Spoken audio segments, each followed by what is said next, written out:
Hello everyone, welcome to Byte Crack. मी प्रेम वेरुणकर घेऊन आलो एक नवीन टॉपिक. तर आज आपण बघणार आहोत कर्बोरसच्या बद्दल. कर्बोरस काय असतो, कर्बोरसचा काय इम्पॉर्टन्स आहे, कर्बोरसची वर्किंग कशी असते. So without wasting any time, let's get dive into it. तर कर्बोरस काय आहे? कर्बोरस एक ऑथेंटिकेशन प्रोटोकॉल मॉड्यूल आहे. ऑथेंटिकेशन म्हणजे काय? एखादा युजर खरंच युजर आहे की नाही, ऑथेंटिकेट करतोय का तो व्हॅलिड युजर आहे की नाही, यालाच आपण ऑथेंटिकेशन म्हणतो. प्रोटोकॉल म्हणजे काय? पद्धत असते. आणि मॉड्यूल. त्याच्यानंतर single sign on. Single sign on म्हणजे काय? तुम्ही एकदाच जेव्हा कर्बोरस मध्ये एक फीचर आहे, ठीक आहे, की तुम्ही एकदा साइन इन केलं ना की तुम्ही मल्टिपल टाइम्स त्याला ऍक्सेस करू शकता नेटवर्कला. त्याच्यानंतर एक म्युच्युअल ऑथेंटिकेशन. म्युच्युअल ऑथेंटिकेशन म्हणजे काय? दोन युजर्स, एक क्लायंट पकडा किंवा युजर ए किंवा युजर बी किंवा सर्व्हर, ठीक आहे, दोन असतात, एक युजर ए युजर बी किंवा क्लायंट अँड सर्व्हरच कन्सिडर करा. तर या दोघांना पण तो एकत्र सायमल्टेनियसली तो ऑथेंटिकेट करतोय की बाबा दोन्ही पण व्हॅलिड आहेत की नाही हे चेक करतो. आता नेटवर्क सिक्युरिटी. नेटवर्क सिक्युरिटी मध्ये काय? It offers central authentication. जर कर्बोरस मध्ये सिक्युरिटीज नसेल तर त्याचा उपयोग काय? काहीच उपयोग नाहीये त्याचा. म्हणून त्याच्यामध्ये सेंट्रल ऑथेंटिकेशन मेथड एक मेथोडॉलॉजी यूज केली जाते. ज्याच्याने काय होतं माहितीये, युजरचा क्रेडेन्शियल असतात ना, जे त्याचा कॉन्फिडेन्शियल डेटा, फॉर एक्झाम्पल त्याचा नेम जरी झालं, नेम झाला, पासवर्ड झाला, ईमेल आयडी, व्हॉट एव्हर जे त्याचा डेटा आहे, तो अननोन युजरनी किंवा अनऑथोराइज्ड ऍक्सेस त्याला भेटला नाही पाहिजे. कोणी थर्ड पार्टीने त्याला ऍक्सेस नाही केला पाहिजे. ठीक आहे, हे झालं आपलं त्याची सिक्युरिटीच्या रिलेटेड. आता आपण कर्बोरसची वर्किंग बघणार आहोत. एकदम इझी वर्किंग आहे. एकदम इझी वे मध्ये मी तुम्हाला त्याचा एक ट्रॅव्हल्स तुम्हाला शो करणार आहे, त्याचा फ्लो तुम्हाला शो करणार आहे, तुम्हाला इझी याच्यामध्ये समजून जाईल. ठीक आहे, तर मी जसं तुम्हाला म्हटलोय, दोन नेटवर्कमध्ये जेव्हा कम्युनिकेशन होतो तो ऑब्व्हियसली एक किंवा एकापेक्षा जास्त, एक नाही दोन किंवा दोनपेक्षा जास्त त्याच्यामध्ये एंटिटीज असणार. इथे एक क्लायंट झाला, इथे सर्व्हर झाला. तर एक क्लायंट आहे, त्या क्लायंटला सर्व्हरशी कम्युनिकेट करायचं, किंवा इथे एक युजर ए आहे, त्या दोघांना एकमेकांना त्यांना डेटा शेअर करायचा किंवा त्यांना मेसेज सेंड करायचं, व्हॉट एव्हर. या सिनेरिओमध्ये मी सर्व्हर घेतलंय का क्लायंटला सर्व्हरकडनं काहीतरी डेटा हवंय, त्याला डेटा पाहिजे. ठीक आहे, तर आता याच्यामध्ये हा कर्बोरस यूज होतोय. सेंट्रल ऑथेंटिकेशन, जसं मी मगाशी म्हटलो, इथे तर कर्बोरस इथे ऍक्ट होतोय. पहिले काय होतोय, क्लायंटला जेव्हा सर्व्हरशी कम्युनिकेट करायचं असेल तर क्लायंट डायरेक्टली कम्युनिकेट नाही करत. त्याच्यामध्ये काही स्टेप्स आहेत जे तो फॉलो करतोय, एक प्रोटोकॉल तो फॉलो करतोय आणि त्याच्यानंतरच तो सर्व्हरकडे जातोय. जर या गोष्टी यातली एक जरी गोष्ट इनव्हॅलिड असेल ना, तर कम्युनिकेशन तिथं ब्रेक होणार.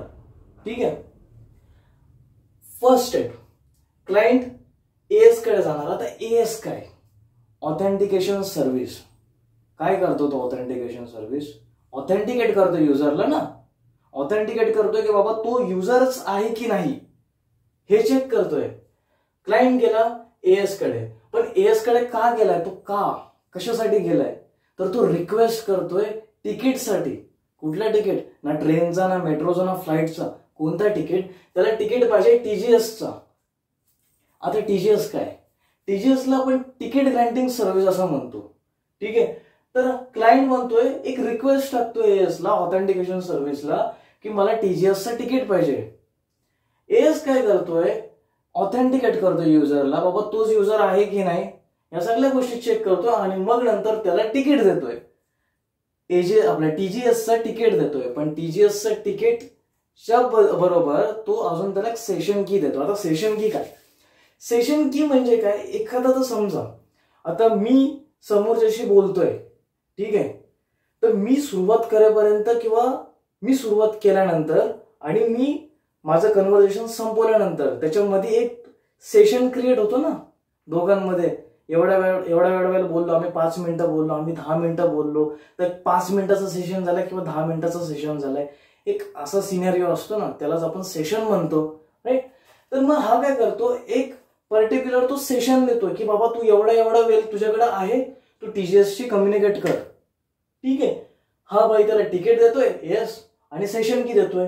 आता क्लायंटकडे काय? तिकीट आणि सेशन की. ठीक आहे, नंतर मग काय करतोय, क्लायंट परत जातोय टीजीएस कडे. आता टीजीएस कडे का जातोय तो?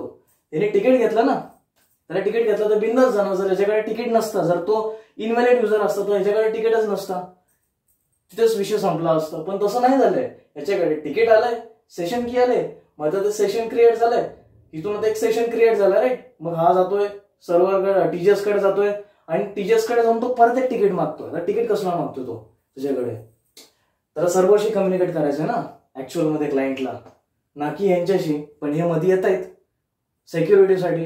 तर आता क्लायंट गेले टीजीएस कडे गेलाय तो, आता सर्व्हरचं तिकीट मागतोय टीजीएस कडे. मग आता सगळ्या गोष्टी व्हॅलिड आहेत. तर आता टीजीएस काय करतोय, याच्याकडे सेशन की पण आहे, याच्याकडे माझं तिकीट पण आहे, म्हणजे हा एक व्हॅलिड युजर आहे, मग काही टेन्शनच नाहीये. तर मग काय करतोय टीजीएस त्याला सर्व्हरचं तिकीट पण देऊन टाकतोय की हे घे तिकीट, तू बिंदास कम्युनिकेट कर त्याच्याशी. झालं ना. मग हा तिकीट मागतोय, तिकीटची रिक्वेस्ट करतोय, टीजीएस काय करतोय त्याला रेस्पॉन्स असेल तिकीट देऊन टाकतो त्याला सर्व्हरचा. मग हा गेला आणि मग आता काय डायरेक्ट कम्युनिकेशन होतोय ह्याच्याकडे. आता सगळंच आहे ना, त्याच्याकडे तिकीट आहे ना सर्व्हरचा, मग हा बिंदास कम्युनिकेट करतोय.